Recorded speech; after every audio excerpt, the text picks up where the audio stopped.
Hello! A warm welcome, greetings, and good day to all of you, and welcome to the Bark Booth. This is the one and only show where we get the real story straight from our guests, or should I say, sources. The Bark Booth is the place where your beloved pet stories don't just bark or meow, they speak. I am your host, Alex, the German Shepherd whose ears are always up and whose questions never end. So get ready, because here in this episode, a new sniffing begins.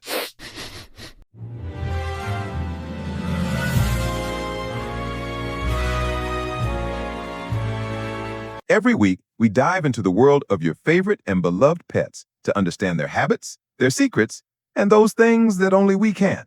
So please, welcome a true celebrity from the world of companion animals. He is an urban sophisticate, a master of relaxation, a connoisseur of the perfect nap, and a philosopher of the highest order. And today, with us is the one and only Gaston, the French Bulldog, the king of comfort, the emperor of snores, and the brand ambassador for Why Run When Someone Can Carry Me.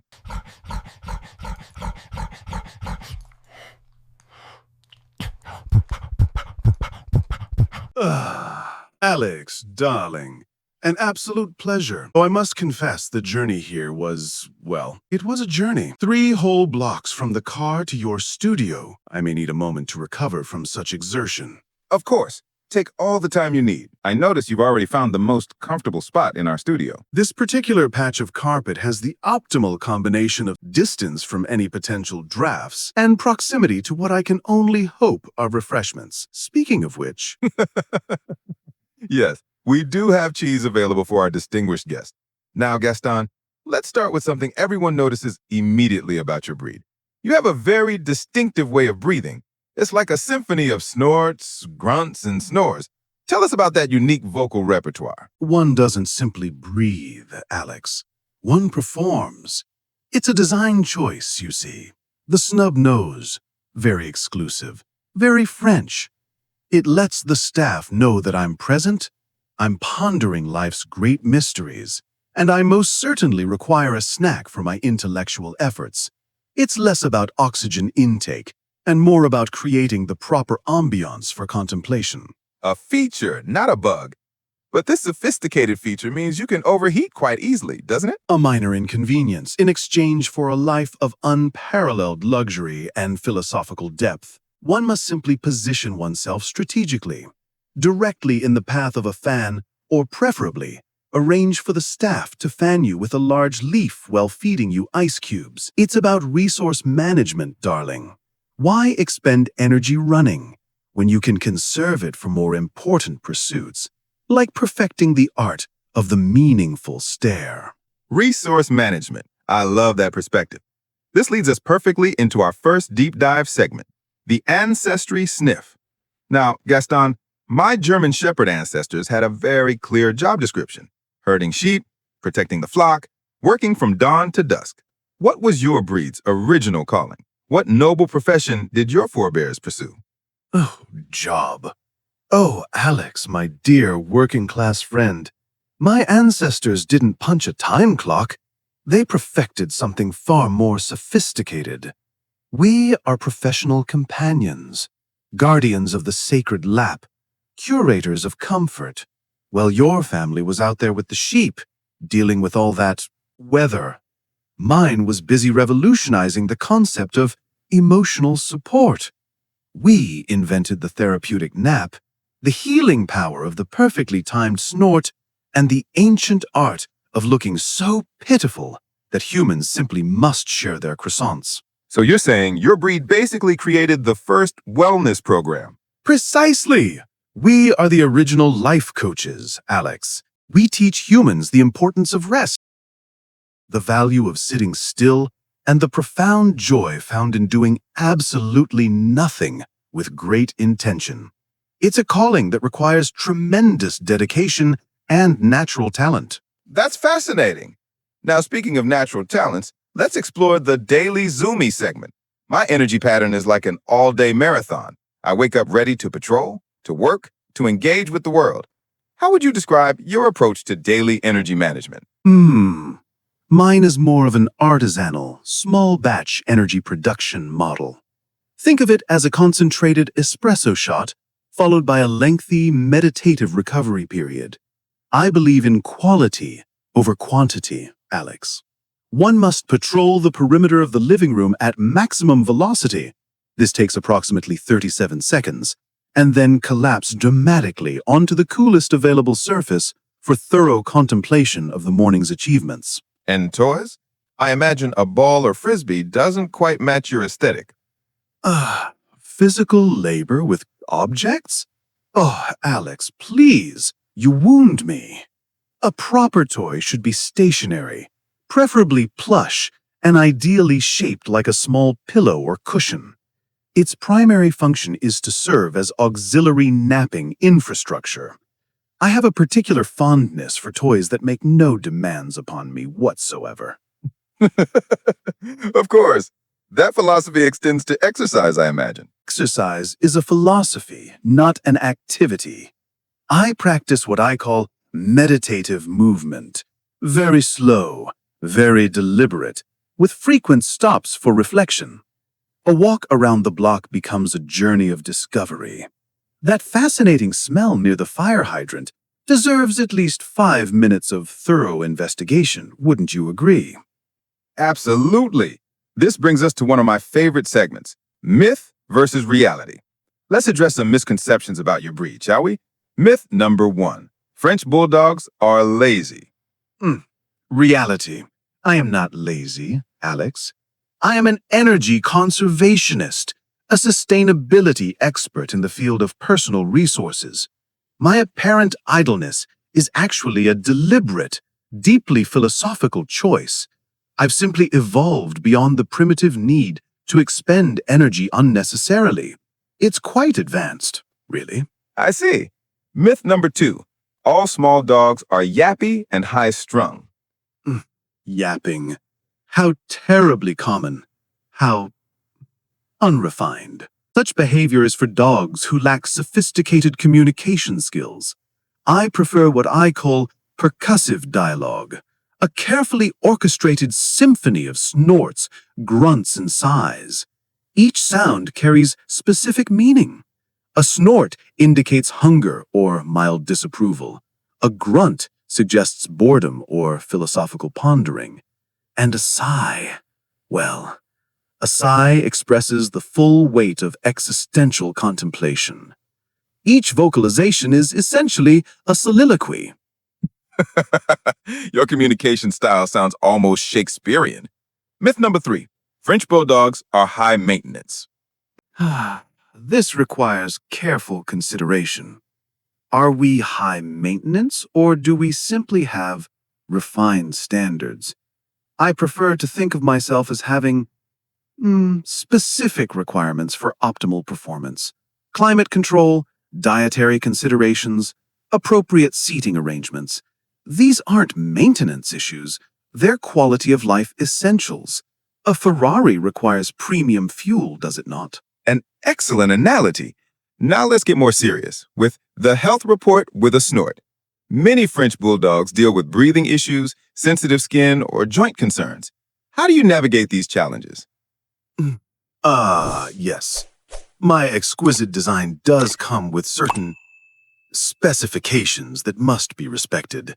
My skin, for instance, is a delicate canvas that cannot be subjected to just any kibble or environmental condition.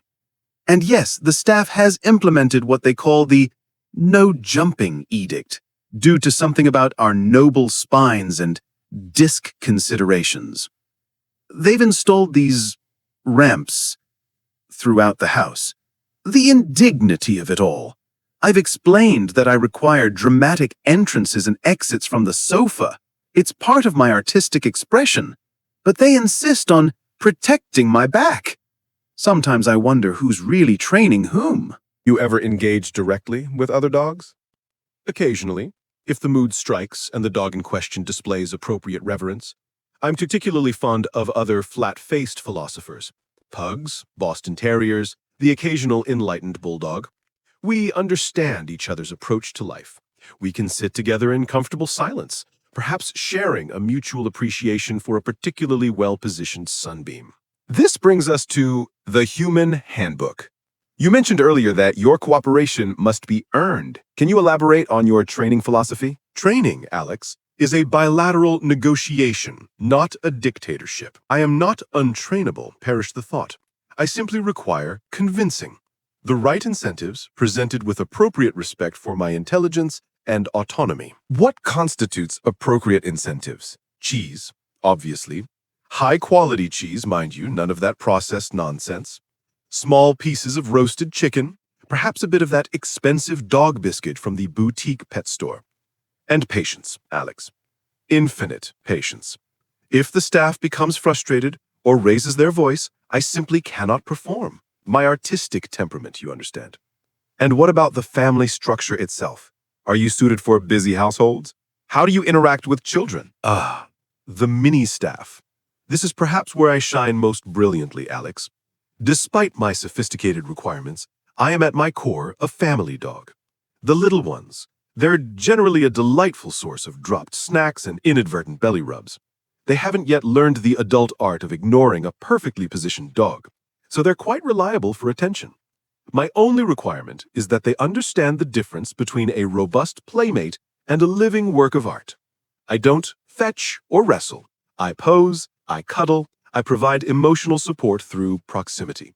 As long as they respect the artist and his process, we get along splendidly. That's wonderful to hear. Let's dive deeper with a new segment I call the philosophy of comfort. You seem to have developed an entire worldview around optimizing for pleasure and minimizing unnecessary effort. Can you share your core principles? Finally, a question worthy of my intellect. You see, Alex, most beings spend their entire lives rushing towards some distant goal, missing the profound beauty of the present moment. I've discovered that true wisdom lies in the art of being rather than doing.